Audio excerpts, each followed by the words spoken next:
Want to study smarter, not harder? First, Feynman technique.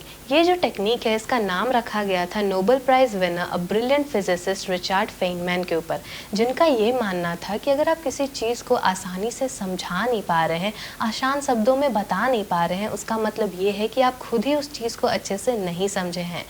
इस technique को use करके आप किसी भी चीज़ को अच्छे से पढ़ सकते हैं और चीज़ों को याद रख सकते हैं। So how do we do that? सबसे पहले आपको एक टॉपिक को चूज़ करना है। कोई भी टॉपिक हो सकता है जो कि इम्पॉर्टेंट होता है याद करने के लिए। It can be human heart, photosynthesis, यहाँ तक कि फिजिक्स का Newton laws of motion. Any topic you have to just pick it up. उसके बाद उसे ब्लैंक पेज में सबसे ऊपर लिख दीजिए। नाउ क्लोज योर नोट्स, कुछ भी वहाँ सामने नहीं रखना, just a blank page and a teddy bear so that you can explain. किसी को भी सामने बैठा के एक्सप्लेन करिए या फिर टेडी बियर को रख के उसके समझाइए सिंपल भाषा में, नो हैवी वर्ड्स। कोई भी भारी शब्द यूज़ नहीं करना है, जस्ट आसान शब्दों में आप समझाने का कोशिश करिए।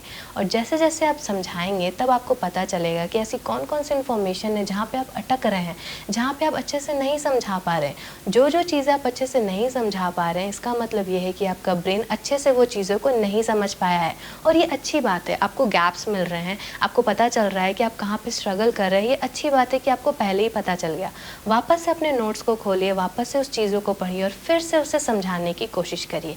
और ये आपको तब तक करना है जब तक कि आप आसानी से उस टॉपिक को, पूरे कॉन्सेप्ट को अच्छे से समझा नहीं देते।